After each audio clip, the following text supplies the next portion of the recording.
రామాయణంలో ఈ శ్లోకం బంగారు తీగలతో అక్షరాలుగా వ్రాసుకోవలసినటువంటి శ్లోకం. ఈ జాతి వైభవాన్ని ప్రకాశింపజేసే శ్లోకం.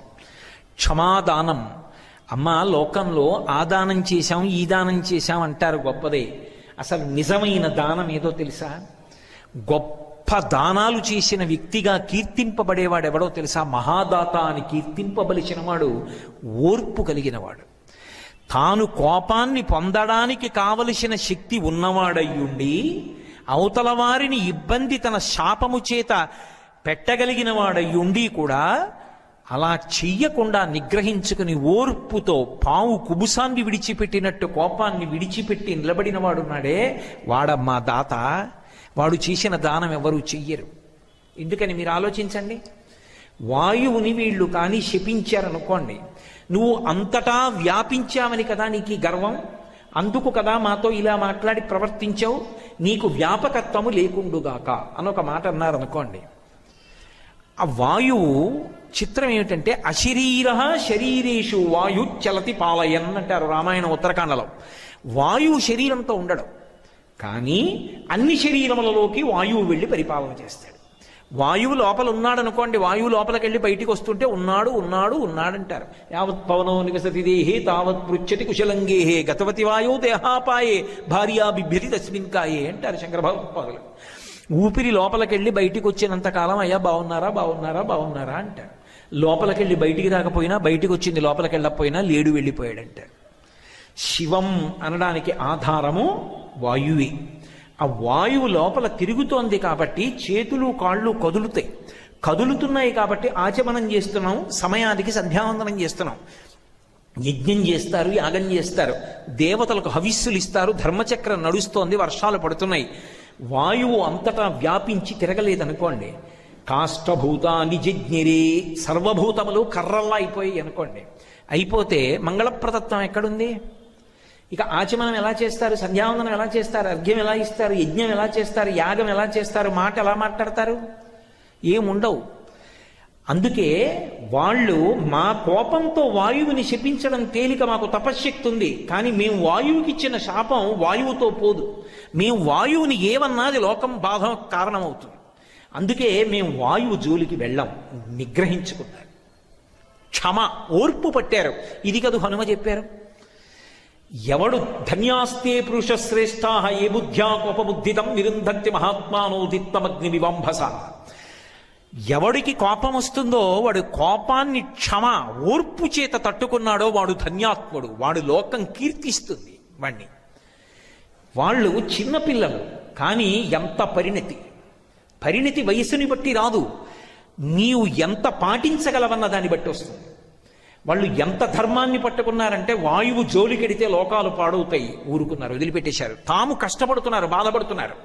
అందుకన్నాడు తండ్రి క్షమాదానం. ఎవరికో ఒక ఇద్దరికి అన్నం పెట్టచ్చు, అంతకన్నా అమ్మ మీరు ఇవాళ కోపం తెచ్చుకోకపోవడం వల్ల సమస్త ప్రాణులు నిలబడ్డాయి, ధర్మచక్రం తిరుగుతోంది, ఇంతకన్నా దానం ఏముందమ్మా? అందుకని క్షమాదానం, ఓర్పు కన్నా దానం లోకంలో ఇంకోటి లేదు.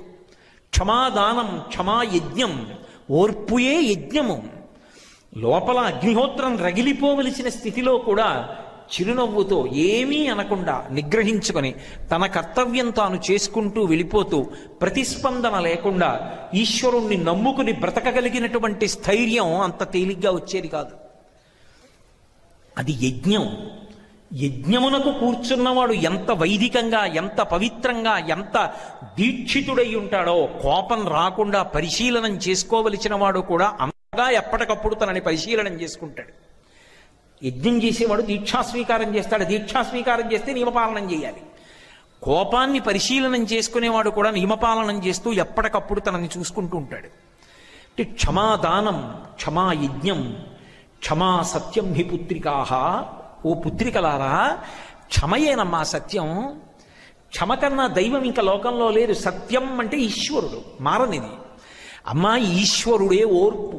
అందుకే ఎవరి యందు ఓర్పు ఉన్నదో వారికి ఈశ్వర అనుగ్రహం ఉన్నదని గుర్తు. ఎవడికి ఓర్పు లేదో వాడు రాక్షసత్వమును పొందాడని గుర్తు. కాబట్టి అమ్మా, క్షమా సత్యం, క్షమా సత్యం, క్షమా ధర్మం, ధర్మమే ఓర్పు. ఆ ధర్మమునందు అనురక్తి ఉన్నవాడికే ఓర్పు ఉంటుంది, ధర్మమునందు అనురక్తి లేని వాడికి ఓర్పు ఉండదు. కాబట్టి క్షమాధర్మ, ఆ క్షమ, ఆ ఓర్పు ఏది ఉన్నదో అది క్షమా యశ, సమస్తమైన కీర్తికి కారణము అది. ఎంత ఓర్పండి మహానుభావుడికి అంటారు, ఎంత ఓర్పండి భూదేవికి, ఏమి ఓర్పండి నా తల్లి సీతమ్మది, ఏమి ఓర్పండి రామచంద్ర ప్రభువుది. రామాయణంలో ఈ ఓర్పు ఉన్నవాళ్ళెవరో వాళ్ళకి పట్టాభిషేకం జరుగుతుంటుంది, అంత గొప్పగా మాట్లాడతారు. అందుకే వాల్మీకి మహర్షి హనుమతో చెప్పించినప్పుడు, అంటే హనుమ చెప్పినది వాల్మీకి రచించినప్పుడు రాముడి గొప్పతనం చెప్తూ ఒక మాట అంటారు, తేజసాదిత్య సంకాశ క్షమయా పృథివీ సమః బృహస్పతి సమో బుద్ధ్యో యశసా వసవో సమః. రాముడి గొప్పతనం ఏమిటంటే భూమికి ఎంత ఓర్పో రాముడికి అంత ఓర్పు. చేతకాక ఊరుకోడు, చేతనయ్యుండి ఊరుకుంటాడు. ఎందుకు ఊరుకుంటాడంటే అవతల వాడికి తెలియదు. నేను తెలిసుండి కలియబడితే ఇక దానికి అర్థం ఎక్కడుంది? తెలిసినతనానికి తెలియనితనానికి తేడా ఎక్కడుంటుంది? ఊరుకుంటాడు. ఆత్మవత్ సర్వభూతేషు, అన్ని భూతముల యందు తన ఆత్మని చూసుకుంటూ ఉంటాడు. అది క్షమ రాముడిది. సీతమ్మ క్షితిక్షమా పుష్కర సన్నిభాక్షి అంటారు మహర్షి. భూమికి ఎంత ఓర్పో భూమికి పుట్టిన సీతమ్మకు కూడా అంతే ఓర్పు, అమ్మ పోలిక. నిజంగా ఆ తల్లి ఆగ్రహిస్తే రావణుడు చేసిన దుశ్చేష్టితములకు అసలు నిలబడుతుందా భూమి? కానీ ఆ తల్లి ఓర్పు పట్టింది, అందుకు నిలబడింది. కాబట్టి క్షమ ఎక్కడ ఉన్నదో అదే క్షమా యశ, ఓర్పు కీర్తి. ఓర్పు పట్టడం అంత తేలికైన విషయం కాదు. మనిషి ఉద్రేకపడిపోవాలనే మనసు ఎప్పుడూ కూడా ప్రబోధం చేస్తుంది. ఉద్రేకపడు, కోప్పడు, ఇలాను అలాను ప్రబోధం చేస్తుంది. తప్పు, అలా అనకూడదు. ఇక నువ్వు తెలిసిన్నవాడివి ఎందుకు అవుతావు? ఎందుకు చదువుకున్నట్టు? ఇవన్నీ ఉపన్యాసాల కోసమా? నువ్వు ఆచరణలో పెట్టవలసి వస్తే ఒక్క సందర్భంలో ఓర్పు పట్టలేవా? ఆ ఓర్పు పట్టలేని వాడికి ఎందుకు ఈ ప్రవచనాలు అని నీ మనసుని నువ్వు పరిశీలనం చేసుకుని ఒక్క సందర్భంలో ఓర్పు పట్టగలిగితే అది కీర్తికి కారణం అవుతుంది. ఆ తరువాతి కాలంలో ఎప్పటికైనా ఏమి ఓర్పు అండి మహానుభావుడిది అని 10 మందికి ఆదర్శం అవుతాడు. అందుకే క్షమా యశ, కీర్తి ఓర్పే. క్షమ ఆవిష్టితం జగత్. అమ్మ అసలు ఈ లోకం ఓర్పులో నిలబడిందన్నాడు. అబ్బా, ఎంత పెద్ద మాట అండి. అసలు ఈ లోకం దేని మీద నిలబడిందో తెలుసా అమ్మా? ఓర్పులోని. శక్తి ఉన్న ప్రతివాడు కోపం తెచ్చుకుంటే లోకం ఎక్కడ ఉంటుంది? శక్తి ఉన్న ప్రతివాడు ఓర్పు పట్టబట్టి లోకం ఉంటుంది. కోపం తెచ్చుకోకపోవడంలో లోకం ఉంది, కోపాన్ని పొందడంలో నాశనం ఉంది. అమ్మా, మీ వంటి బిడ్డల్ని ఒకరిని కాదు 100 బిడ్డలలో ఒక్కరు కోపడలేదు. 100 ఓర్పు పట్టారు. ఇంత తపశ్శక్తి ఉండి 100 ఇంత బాధపడుతున్నారా నేల మీద పడి? ఇటువంటి బిడ్డల్ని కన్న తండ్రిగా నా చరిత్ర శాశ్వతత్వాన్ని పొందుతుంది కదమ్మా. అందుకు కదూ త్రేతాయుగంలో విశ్వామిత్ర మహర్షి రామాయణంలో రామచంద్రమూర్తికి చెప్పినటువంటి కథ కలియుగంలో ఇప్పటికీ చిత్తూరులోనే చెప్తున్నాను అంటే నిలబడిపోలా కుశనాభుడు, ధన్యుడు కాలా? అటువంటి బిడ్డల్ని కానీ కోపాన్ని పొందినవాడు కాదమ్మా గొప్పవాడు, కోపం స్థానంలో ఓర్పుని పొందినవాడు. ఎంత అనుభవం ఉంది మీకు జీవితంలో? ఏ అనుభవాలు లేవు ఇంకా. మీరు పిల్లలు పెళ్లి కూడా కాలేదు, కానీ ఎంత ఆలోచించారమ్మా. ఇది తండ్రి హృదయం. ఇంత ఉత్తములైన బిడ్డలకి నేను తండ్రిని అయ్యానమ్మా, ఇంతకన్నా ఏం కావాలి? పితాహి ప్రభురస్మాకం పరమం దైవతం హిసహ. ఎంత ధర్మం మాట్లాడారమ్మా. ధర్మం మాట్లాడినందుకు మీకు ఇబ్బంది వచ్చిందా? తల్లి చాలా సంతోషం. చిత్రం ఏంటంటే కుశనాభుడు కూడా శపించలేదు అని ఆయన ఈ పిల్లల్ని ఎలా, ఇప్పుడు ఈ పిల్లల జీవితానికి పూర్ణత్వం కలగాలంటే ఈ 100 స్వీకరించగలిగినటువంటి యోగ్యుడు కావాలి. ఆయన వెతికాడు. ఈ పిల్లల్ని ఎవరో ఒకళ్ళు పెళ్లి చేసుకోవాలి కదా, శాపోపహతులు అని ఎవరికో కన్యాదానం చేయలేదు, వెతికాడు. దొరికాడు ఒక మహానుభావుడు. చూళి అని ఒక మహర్షి ఉండేవారు. ఆయన దగ్గర ఊర్మిళ అనబడేటటువంటి గంధర్వ స్త్రీ యొక్క కుమార్తె సోమద, ఆమె ఆ చూళి అనబడేటటువంటి మహర్షికి విశేషమైనటువంటి సేవ చేసింది. గురువుగారి శుశ్రూష అంటారు. శుశ్రూష అన్న మాటకు అర్థం ఏమిటంటే గురు హృదయమును తెలిసి ప్రవర్తించుట, దానికి శుశ్రూష అని పేరు. గురువుగారు ఇన్ని గంటలకి లేస్తారు, లేచాక గురువుగారు ఏం చేస్తారు? స్నానం చేస్తారు, ఏర్పాటు చేస్తారు. స్నానం చేశాక ఏం చేస్తారు? సంధ్యావందనం చేస్తారు, ఏర్పాటు చేస్తారు. తర్వాత ఏం చేస్తారు? పూజ చేసుకుంటారు. ఆయన వచ్చి ఇలా చూసేటప్పటికి అమరికగా అన్నీ పెట్టి ఉంచుతారు.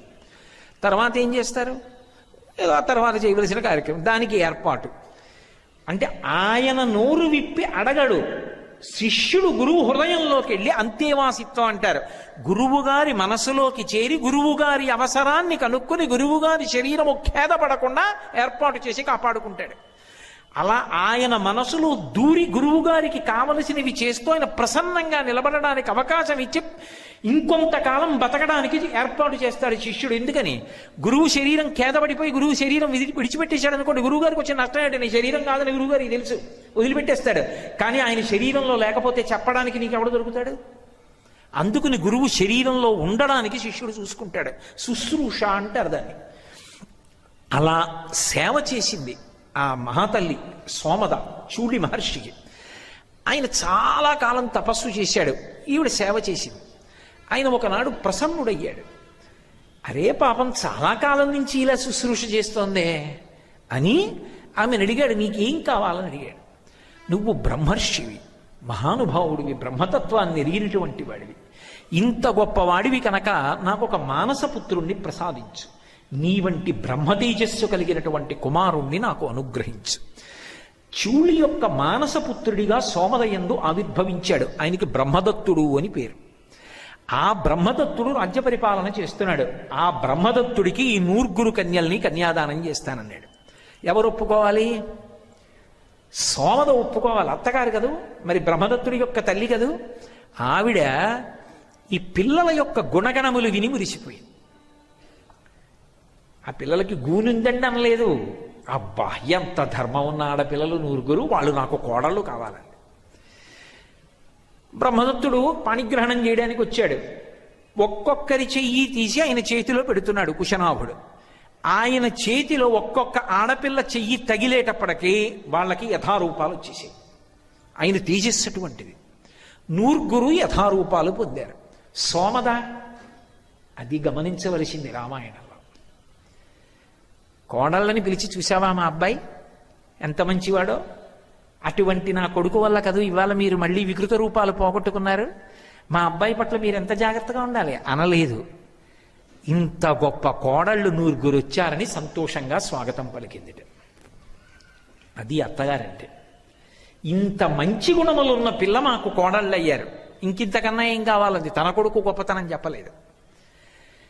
అలా వాళ్ళు 100 కూడా వాయువు సక్రమంగా మళ్ళీ తిరగవలసిన అవసరం వచ్చింది. ఎందుకని? బ్రహ్మదత్తుడి యొక్క భార్యలు వాళ్ళు. ఇప్పుడు ఆయన పాణిగ్రహణం చేసేటప్పటికి సరిగ్గా తిరిగాడు వాయువు. ఓర్పు పట్టడం అన్నది ఎంత గొప్పదో, ఓర్పు పట్టి వాళ్ళు ఏ స్థానానికి వెళ్ళారో. ఇప్పుడు ఎవరికి వాళ్ళు భార్యలు? ఒక బ్రహ్మర్షి యొక్క బ్రహ్మదత్తుని యొక్క భార్యలు, చూళి యొక్క మానసపుత్రుని యొక్క భార్యలు. కన్నెత్తి చూడటమే వాయువైనా ఇంత సమున్నత స్థితిని పొందగలిగారు అంటే కోపాన్ని ఎక్కడ నిగ్రహించుకోవాలో అక్కడ నిగ్రహించుకున్నారు. అందుకే శ్రీరామాయణంలో బాలకాండలో వాళ్ళొక మెరుపు తీగలుగా పోల్చబడి మెరుపు తీగలుగా వర్ణించబడినటువంటి ఆ స్త్రీలు నిజంగానే రామాయణ మహాకావ్యంలో మెరుపు తీగలై నిలబడ్డారు.